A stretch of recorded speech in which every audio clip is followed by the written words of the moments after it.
Hey guys, and welcome back. We will be reading The Sounds of Nightmares, Chapter 3, Part 5, The Theatre of the Mind. Get relaxed and get ready to listen. Its muscles pumped and pumped, its tubes ran into the walls. The voice came both from inside the room and over the PA. Happy day, no one. It knew my real nickname, the ones kids at school scribbled all over my books. How? Because it was in my head. I asked, "You're the one who's been talking, all those voices." Then I saw countless film cans all around the room and understood. It was so alone, it took to imitating. It said, "Are you going to leave, like all the others?" I managed a yes. The thing began pulsing, and, upset, it sort of cried out, "So many take what they want and go, or get snatched away, or worse." It paused, then went on, "Whatever you desire, it's yours." But I didn't want anything from it. The PA belted, "The pendant! You wanted that!" The pulsing worsened until another voice came within the first. "You've driven another away." I felt bad for it, or them. This place had been warped by pain and wanted so badly to keep me. Even the walls began throbbing. What could I do?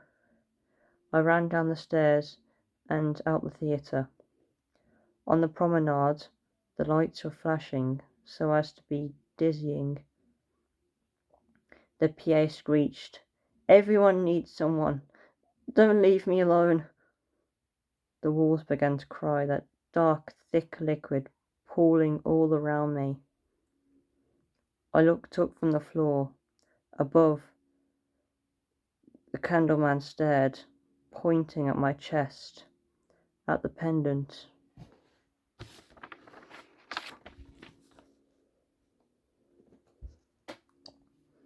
I looked to the right. A boy wearing a blue jacket and black trousers. I couldn't tell if they were actually black because of the dark liquid surrounding his feet.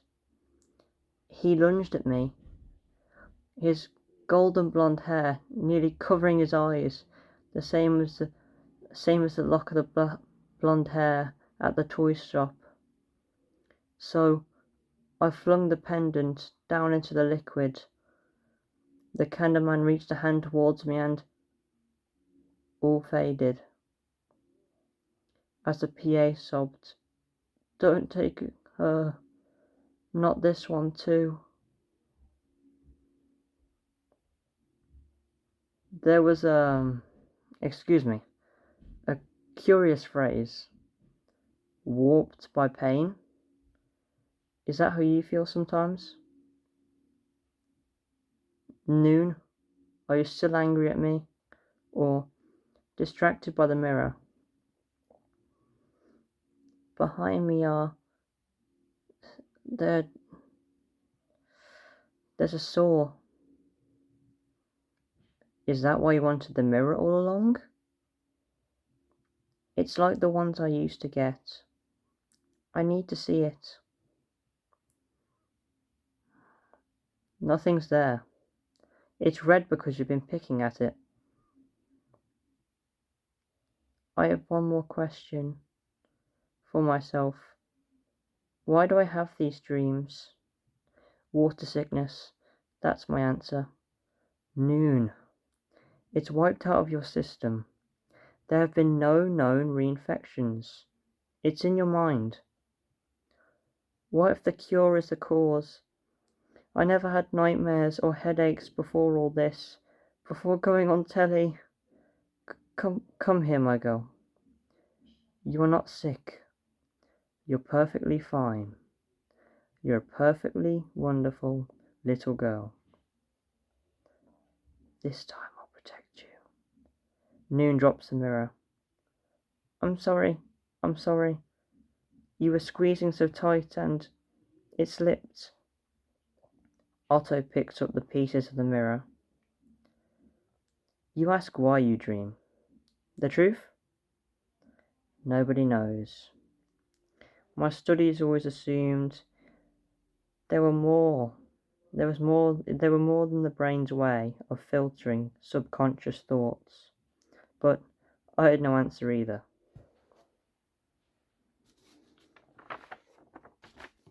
That is the end of Chapter 3, Part 5.